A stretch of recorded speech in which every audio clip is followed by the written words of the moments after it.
In August 2018, Aretha Franklin lay inside her home in Detroit, her breathing growing weaker by the hour, while the entire United States held its breath for the news. The woman who once made millions rise to their feet with a single line now had to fight in silence against pancreatic cancer, an exit with no spotlight, no stage, no right to be strong the way the public had always expected her to be.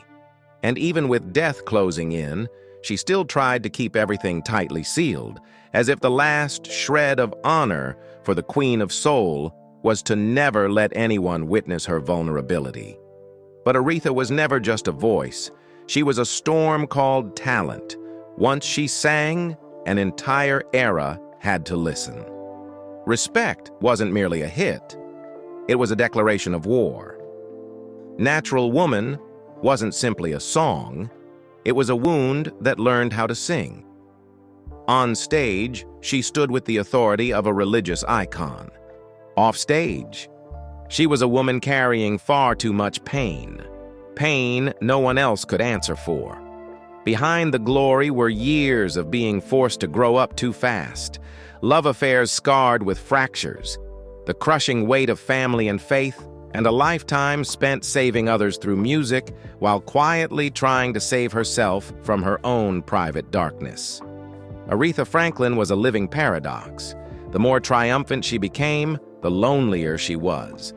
So what did she have to pay to become the greatest voice America has ever known? That voice did not emerge from emptiness. It was formed inside a very specific world, one where music was not entertainment, but a way to survive, to believe, and to remain upright amid the first upheavals of life. Aretha Louise Franklin was born in 1942 in Memphis, into a family where her father's voice carried far beyond the walls of their home. When she was still very young, the family moved to Detroit, a rapidly expanding industrial city, yet their spiritual life revolved around a different center: the church. Her father, C.L. Franklin, was a celebrated Baptist preacher, invited to deliver sermons across the country, recording his preaching and holding deep influence within the African American community.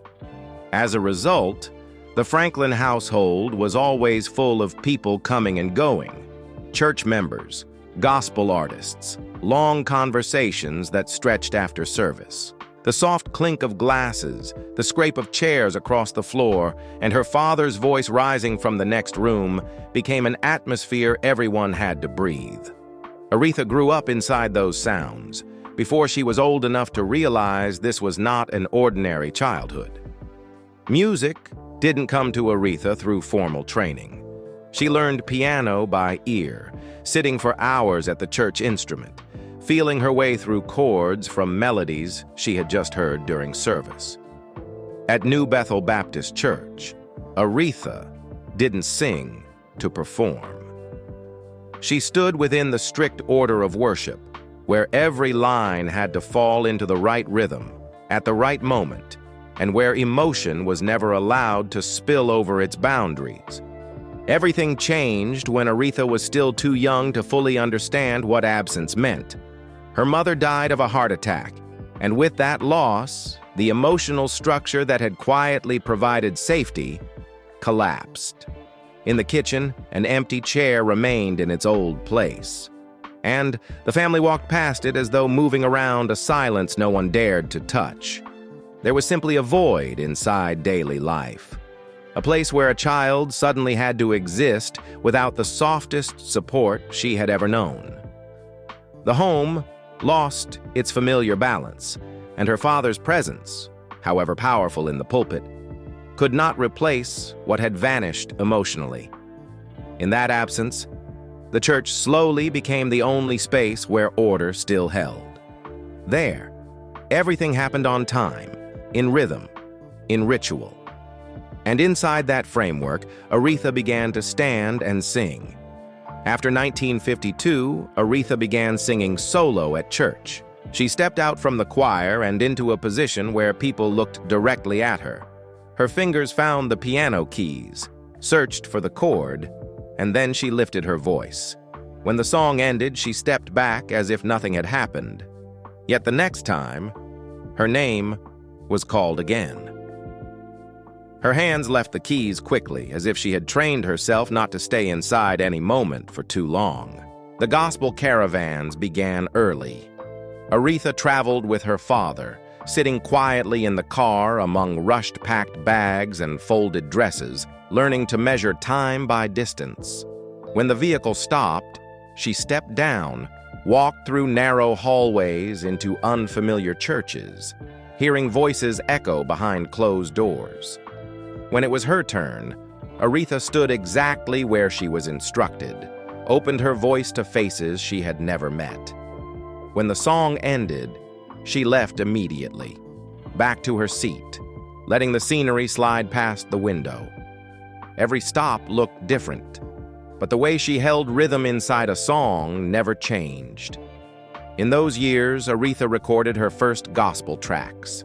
She stood before the microphone and sang the familiar hymns, the way she always had in service, capturing a voice that still belonged entirely to the church. Years later, those early recordings would be released under the title Songs of Faith, like a piece of memory brought back into the light.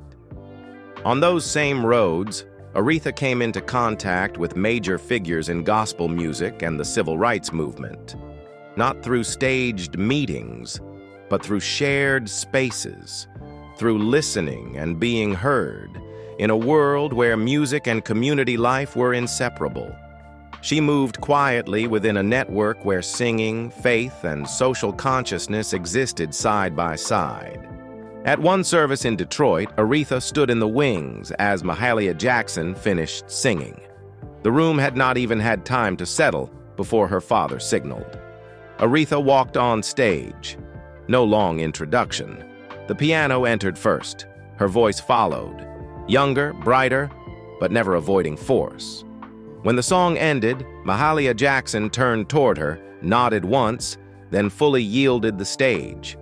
No conversation, no praise. But from that moment on, Aretha was no longer called up as a supporting voice. By the late 1950s, Aretha's voice had already become familiar inside gospel spaces, rooms where, each time she stood to sing, the rhythm seemed to recalibrate itself around her without anyone needing to say a word. Some people began rising the moment her fingers touched the keys, as if they could feel the shift before it happened. Outside those doors, the world kept its distance. No major stages, no market opening up, only a closed musical life where her voice was heard in full, yet not widely named. Aretha remained inside that space, standing among hymns she knew by heart, while the road ahead still had no clear outline, only an opening, slowly taking shape. In 1960, at 18, Aretha Franklin signed with Columbia Records, carrying a voice forged in the discipline of church and relentless gospel touring. It was the first time she stepped outside the world that had formed her voice and into a system where music was run as a product.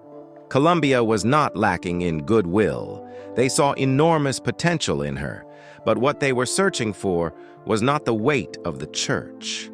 It was elegance that could be controlled. In the studio, Aretha was placed into pop standards, jazz ballads, polished and safe arrangements. The voice was asked to stay still, not to pull, not to press, not to spill beyond the frame. The piano was no longer the place where she set her own pulse, but one element inside a structure decided in advance. One take was stopped halfway through when her singing was described as having gone too far beyond the arrangement. Everything was correct, pitch correct, rhythm correct, diction correct. Yet the source that had shaped that voice was not allowed to appear in full. Control was not in Aretha's hands. Songs, harmonies, image, direction, everything was designed from the top down. She was built into the role of a refined young diva, better suited to a concert hall than a church, to dim lighting rather than communal space. Aretha recorded steadily, appearing sporadically on the R&B charts. enough for her name to be recognized, but never enough to fully occupy the room. She existed in popular music, yet always as if behind a pane of glass, seen, respected for technique, but not truly heard. The voice remained compressed, but without the footing to release. Some sessions ended with her sitting still longer than necessary, staring at the studio light as if something remained missing, something no one could name. Inside that repetition, a paradox formed. 6 years passed without collapse, only the slow accumulation of being restrained, long enough that when an opening finally appeared, movement became inevitable. When Aretha left Columbia at the end of 1966, it was not an escape from failure, but a departure from a structure that could no longer contain her voice. Late in 1966, Aretha Franklin left the place she had recorded in for years and moved to Atlantic. No grand announcement, no loud pivot, only a decision made, and then a journey south. New York was left behind. Muscle Shoals appeared as a small, hot studio with low walls, harsh lighting, and nowhere to hide. The air carried the warm, metallic scent of old wood, like a room that was never decorated for anyone. The first session did not begin immediately. The band was ready, but Aretha stood in front of the piano, her hand resting on the closed lid. No one signaled. No one counted off. A few seconds passed in silence, long enough for the room to adjust itself. When she sat down, the piano entered at once. No intro. Left hand held the axis, right hand opened the chord. The microphone was pulled a little closer. Drums locked in instantly. Bass followed half a beat later. No softening harmonies, no outside structure leading the way. The piano stayed firm. The voice took the center, and the song existed on those terms. Tension surfaced almost immediately. Ted White applied pressure. Arguments spread through the room, and at one point the session nearly broke apart. But when the tape rolled again, Aretha did not adjust to calm anything down. Piano first, voice next, holding the same forward force that had opened the room. I Never Loved a Man, the Way I Love You, was formed inside that very state. When the album was released in spring 1967, the reaction arrived almost instantly. Radio turned up full volume. Sales crossed 1 million copies in a short time, and for the first time, Aretha stood fully at the center of popular music. Not because she had been shaped more correctly, but because at last nothing stood between her voice and the space it was meant to occupy. Respect emerged in the middle of that release cycle, not originally shaped like the kind of song that would change the landscape, but in the studio, Aretha bent the structure, punched the rhythm, added the spelling, shifted the power center of the lyrics. She tapped the back of her hand lightly against the body of the piano on a single beat, like punctuation written by the body itself. By late 1967, when the song reached the top of the charts, it had already left the boundaries of music. Respect rose alongside marches, alongside chants shouted in the streets. Aretha's voice began to be heard not only as entertainment, but as a social voice. After that, the pace accelerated so fast, she barely had any room to step back. She moved straight from studio to stage, from stage to radio, carrying the same way of singing through every space without reshaping it to fit. Radio played her name not because of a heavy promotional plan, but because listeners kept calling in again and again, asking to hear it one more time. In less than a year, Aretha placed 2 major milestones back to back. New songs quickly entered everyday life, repeated outside the studio, echoing in cars, in gatherings, in spaces where listeners found themselves inside that voice. Some people sang along at red lights, lips moving without looking at anyone, as if the song was speaking for something they had never said aloud. At award ceremonies, she walked up to the stage so often the ritual became brief.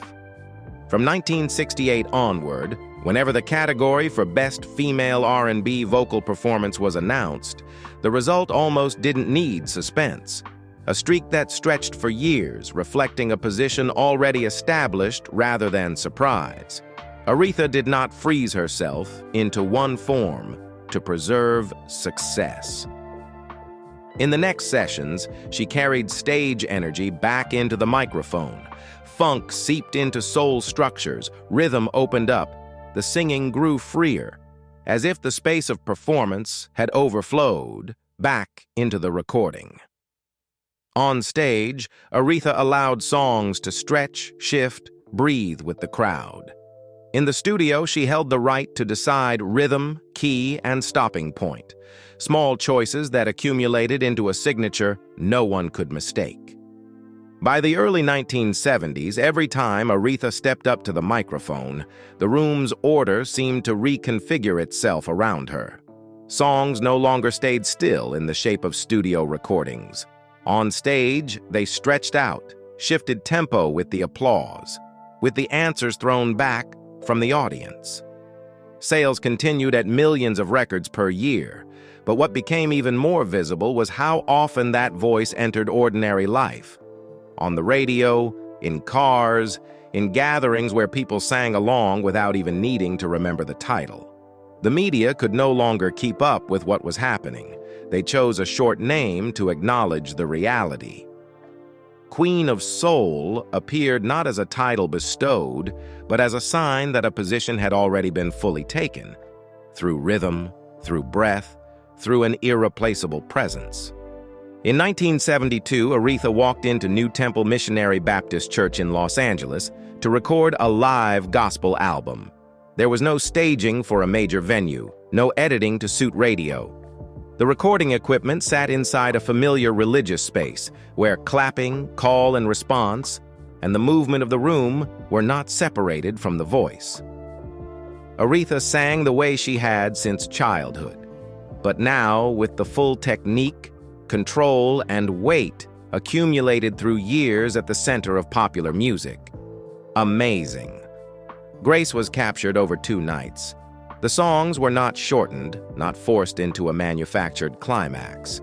Aretha set the tempo herself, extended a line when needed, stopped when the room demanded it.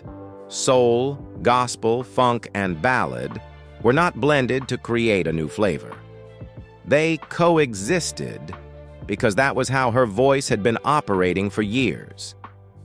When the album was released soon after, it quickly sold millions, becoming one of the best-selling gospel recordings ever documented, far beyond the boundaries of a religious audience. Alongside the sound, the entire performance was filmed. The camera followed Aretha closely on the pulpit, capturing the full progression of the 2 recording nights. But the visuals could not be completed due to synchronization failure. The concert film was shelved, never released, left sitting in archival storage for decades, while the album continued circulating widely as a standalone audio document.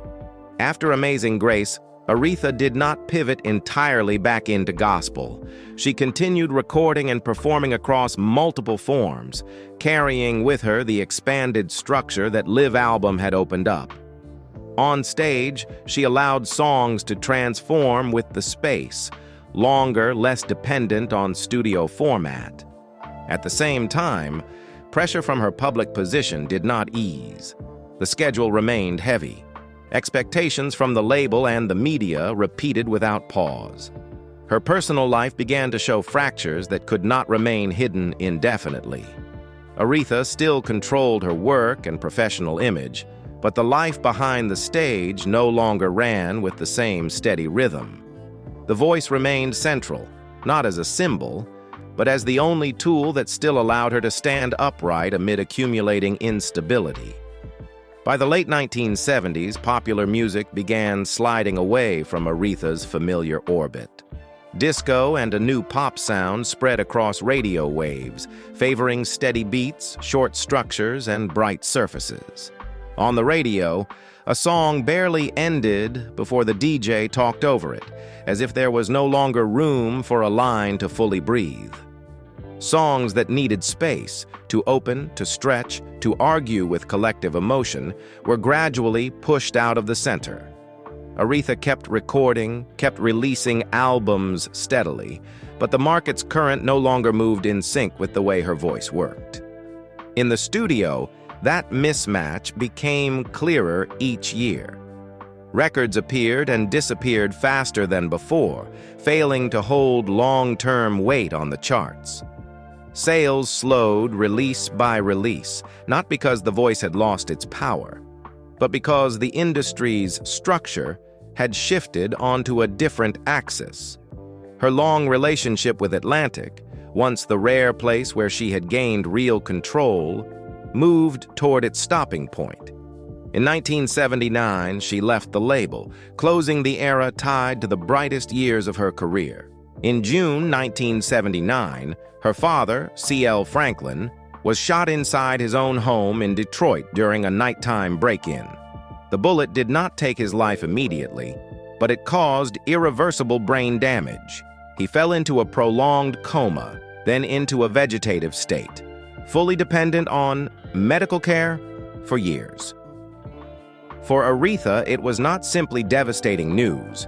The father who had functioned as the family's axis, preacher, early manager, guide, and also the strongest controlling force, was suddenly erased from active life. No more conversations, no more familiar presence in major and minor decisions. Only a body lying motionless, sustained by medical equipment, while the spiritual role once attached to him could not be replaced. Aretha began returning to Detroit more often, dividing her time between the hospital, the family, and work that still had to continue. The trips were no longer tours, but short, urgent movements, carrying the pressure of having to be in multiple places at once. Music still had to be maintained, but private life no longer followed a stable rhythm. From that point forward, every decision carried an additional layer of responsibility, as Aretha stood at a career crossroads, while also becoming the daughter forced to live inside a prolonged loss, with no clear ending in sight. Aretha entered the new decade without needing to prove she still existed. What she needed was a space flexible enough for her voice not to be trapped inside nostalgia. When she partnered with Clive Davis at Arista in the early 1980s, Aretha did not choose to return to the past, nor did she chase the era through compromise. She stepped straight into the pop structure as it was operating, carrying with her the full weight forged in church, in soul, and in the years she had stood at the center of American culture. In the studio, Aretha worked with sharper, more decisive rhythm. The arrangements were tightened, the beat came in faster, the microphone placed close enough to catch every breath. The recording light turned on, and she stood still, moving only when she needed air. She remained at the center of the song, without yielding to techniques designed to soften the sound, without reshaping her voice to fit radio comfort. Those early decade recordings quickly brought the name Aretha back onto the R&B charts, then onto mainstream airwaves. The return was not loud, not in need of reintroduction, only the moment listeners realized who was holding the pulse of music's new current. In the MTV era, when image became a mandatory part of music, Aretha faced the camera without losing control. She did not youthen her voice. She did not chase new techniques to disguise time. What younger audiences received was not an old icon refurbished, but a presence continuing, steady, clear, and needing no explanation. In 1987, a rare moment of crossover arrived when Aretha stood beside a pop star from another generation, and together they reached the top of the charts. Her voice was not reduced to blend in, nor did it overpower to prove authority. That same year, when Aretha became the first woman inducted into the Rock and Roll Hall of Fame, it happened in the present tense, not as a late tribute. She was honored while still fully present, still functioning inside the contemporary musical life of her time. Control in the studio did not leave Aretha during those years. As production techniques began thinning voices to match the new pace of output, she kept the way of singing formed early on, standing straight before the microphone, not dodging force, not asking permission from the sound around her. Amid modern layers of rhythm and tighter structures, that voice was not flattened, nor did it attempt to stand out through confrontation. It continued to exist as a block of sound heavy enough that it did not need to alter its own nature. In 1991, Aretha Franklin stepped forward to receive the Grammy Lifetime Achievement Award in a context that did not feel like closure. There was no atmosphere of looking back, no farewell. The moment played more like an official recognition of a presence that had embedded itself into American cultural life for decades, beyond the familiar rise and fall cycles of the music market. By then, Aretha no longer stood inside the boundary of any single genre. Her voice had become a shared landmark, something people recognized instantly without needing to name it, because it had been there long enough to become part of collective memory. Mid-decade, Aretha returned to the studio without fanfare. In 1997, A Rose Is Still a Rose emerged from her own Detroit mansion, the place where she had lived and worked for years. The album did not try to recreate an old golden era, nor did it avoid contemporary sounds. Her voice kept its familiar thickness and compressed force, but it was placed inside a new space, enough to show that Aretha was still operating in the present. The album's positive reception was framed as a rebirth, but in truth it revealed something simpler. She had never left the center of her profession. Aretha walked onto the Grammy stage in 1998 in a situation not designed for display. Luciano Pavarotti could not appear, and Nessun Dorma needed a replacement voice on the spot. There was no long preparation, no staging to support the moment. Aretha stood still for a few seconds, took the microphone, and began. Breath entered first. The line followed. The aria left its familiar operatic space and stood in another form, not translated through technique, but through decades of accumulated performance experience. The moment traveled quickly, not because of surprise alone, but because people recognized something very specific. This voice could cross formal boundaries without needing to alter its essential nature. Behind those public appearances, Aretha's private life moved to a different rhythm. More sealed, heavier with responsibility, and rarely described in the language of free choice. Love arrived early for Aretha, but it did not take the shape of a romantic story. It appeared more like a brief escape from predetermined structures, then quickly became something she had to carry, unprepared, unnamed. Aretha became pregnant and gave birth to her first child when she was still very young, at an age when most of a life is still being decided by others. That fact was never placed at the center of her public story. It was never explained, never framed as a turning point. In the Franklin household, private life was kept almost absolutely sealed. Little information was shared. Few discussions were permitted. Inside the house, people spoke softly, and when the phone rang, someone would pick it up and step into another room. Everything unfolded in silence, as if motherhood had simply been placed on Aretha's shoulders, and from that moment on, became part of her default existence. Responsibility arrived before love, before marriage, even before the right to hesitate. Aretha entered family life not as someone freely choosing, but as someone forced to stand upright too early while she herself was still growing. Motherhood was not prepared through waiting or support, but through adaptation and endurance.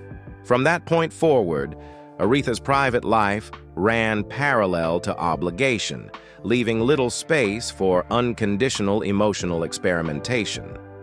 In 1961, Aretha married Ted White. That marriage quickly moved beyond the personal. Ted White was not only a husband, he also became her manager, her financial controller, and a figure involved in most major career decisions. The structure of power in Aretha's life did not disappear when she moved out from under her father's direct influence. It simply changed shape. Aretha did not leave power behind. She moved from one center of control to another. If in her family her father's voice shaped the framework, then within marriage her husband's voice gradually occupied a similar position. The boundaries between love, protection, and control blurred. Private life and work no longer separated. They overlapped inside the same tense space. Conflict surfaced not only in her personal life, but spilled into the studio and backstage as well. Explosive arguments, prolonged psychological pressure, and acts of violence have been mentioned in later accounts, but at the time, none of it was publicly named. Aretha did not speak. There was no statement, no story packaged into something easy to accept. Instead, that compressed life appeared indirectly in the way her voice grew more and more contained, stronger, more direct, but also carrying a strain that was difficult to hide. The marriage ended in 1969. Aretha regained part of her control over her life and career, along with a degree of professional freedom she had not had for years. But divorce did not resemble full liberation. The damage that had accumulated did not vanish with a legal decision. More importantly, the pattern of power relationships embedded itself too deeply to be erased. It ended one specific form, while its imprint continued to shape the way Aretha approached later relationships. In 1978, Aretha married for a second time to Glyn Turman, an artist working in film and television. This marriage carried a softer tone. Glyn Turman did not impose control the way her first husband had. The shared life was less visibly tense, with fewer direct collisions on the surface. But it still was not strong enough to withstand the sustained pressure of career, family, and the personal responsibilities Aretha had always been forced to carry. The marriage ended after a few years, not as a tragedy, but as an attempt at a normal life within a life that had never truly been normal. After that, Aretha almost never publicly revealed her romantic life. She remained highly private, rarely speaking about personal relationships, and never built an image tied to scandal. That silence was not because there was no story. It was because Aretha no longer believed in placing her private life under the lights. After years of being watched, interpreted, and controlled, she chose to keep what was private with herself. Motherhood, meanwhile, never left the center of Aretha's life. She had multiple children, yet kept them away from the media, refusing to turn family into part of a promotional narrative. There were moments when the car turned into the back entrance, the lights went off early, and the door shut faster than usual. Aretha protected her children through distance, limiting public intrusion into family life as much as possible. But the contradiction remained. She wanted to shield them, while living inside a public life that never stopped demanding her presence. Family was where Aretha returned, but it was never a fully whole space. Inside it, she continued to live the way she had learned early on, without leaning on others, without complaint, standing steady for everyone, even when her strength had been worn down. Carrying responsibility happened quietly, more as reflex than as a carefully weighed choice. As time went on, Aretha Franklin spoke less and less about herself. She did not participate in narrating her own journey and showed little interest in defining her place in music history. When asked about legacy, she often redirected the conversation to the next rehearsal, an unfinished recording, or a highly specific technical detail of the work at hand. For her, the voice was not something to be interpreted. It was a task already completed and meant to be placed back where it belonged, in silence. In everyday life, Aretha kept a private and steady rhythm. She avoided unnecessary appearances, limited long interviews, and rarely commented on cultural events, even when her name was constantly cited as part of them. Even when stepping into nationally symbolic ceremonies, she held to the same presence. In 2009, when she sang at Barack Obama's inauguration, music was not used to manufacture political climax. Aretha stood there, delivered the song in its proper rhythm, without stretching it, without slowing down the room. The song fulfilled its function, and then it ended. In the years that followed, Aretha appeared less often, but she did not disappear. When she stepped onto the Kennedy Center Honors stage in 2015, there was no sense of witnessing a comeback. There was simply a woman walking to the microphone, standing still for a few seconds, then letting the song run on its own terms. The audience rose without a script. Carole King cried not out of nostalgia, but because she recognized something very specific. That song was still alive, and the person standing at the microphone still held its center. Aretha never turned late life honors into a personal affirmation. The National Medal of Arts, the Presidential Medal of Freedom, arrived quietly, received as part of work already completed. She did not use them to retell her life story, nor did she allow them to become armor for her image. In the rare appearances that followed, Aretha spoke just enough, smiled with restraint, and left early, maintaining the distance she had chosen long ago. As her health weakened, Aretha withdrew further into private life. No announcements, no formal statement of rest. The schedule was adjusted little by little according to what her body could manage rather than what the outside world expected. Recording sessions became less frequent. Public appearances were weighed carefully, no longer performed as obligation. Whatever was no longer necessary simply receded without any decisive moment needing to be spoken aloud. In this period, Aretha's days ran on a slower, more sealed rhythm. Time was no longer divided by tour dates or release calendars, but by the endurance of each morning, each afternoon.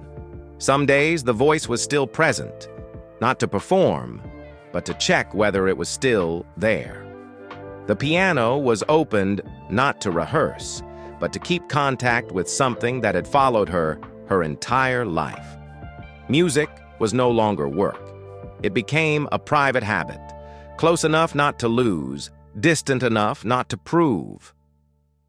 Family remained inside that space as a quiet supporting structure. No theatrical arrangement, no roles publicly named. Everything followed the familiar logic of people who had lived beside Aretha for a long time, knowing when to be present, when to step back. Life was organized around small details: rest, meals, the silence required to keep the body from being pushed beyond its limits. Care did not look like a special phase. It was simply the continuation of responsibility that had been present in her life from very early on. Aretha almost never spoke about her condition, not out of denial, but because she had never been accustomed to placing personal experience at the center of the story. When asked, she often turned to something more concrete: a song still being practiced, an upcoming session, a small technical detail that needed adjustment. For Aretha, keeping things running mattered more than explaining why the rhythm of life had slowed. Silence here was not avoidance. It was her way of keeping a fragile order from being shaken further out of place. Later, the scope of Aretha's appearances narrowed visibly. The gaps between meetings grew longer. Appointments were reduced to the minimum. Her living space gradually closed in, not in the sense of isolation, but in the sense of tight control. The outside world kept calling her name, but Aretha no longer turned back to answer. The work of public life had already been completed. What remained did not require witnesses. Afternoons were usually the quietest. Light passed through low curtains, flat, soft, not harsh, not strong enough to force the room fully awake. In that space, the air conditioning ran evenly at its lowest level, almost dissolving into the background. Aretha sat still, silent, sometimes resting a hand on the chair arm, as if checking whether her body was still fully held inside the room. No music was left playing. If the piano sounded, it was usually only a brief chord, not repeated, just enough to know sound still responded when touched, and then it stopped. On the day Aretha Franklin died, there was no feeling that a chapter had just closed. Detroit quieted in a familiar rhythm rather than shock, as if the city had lived with the possibility of this voice's absence for a long time. When the news was announced, there was no sudden movement. The space had already learned that bright lights were no longer the center of life. Aretha had left that position earlier, slowly, deliberately, shrinking her presence into rooms where she did not need to speak in order to be recognized. Her final days unfolded in her home in Detroit, with no staging for a historic moment. Her body had been tired long before. Limits had been learned and adjusted to through small details. A slower household rhythm. Care, arranged with consistency. Quiet, preserved like habit rather than ritual.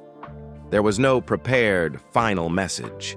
No outward-facing statement. Saying goodbye was never part of the way Aretha lived.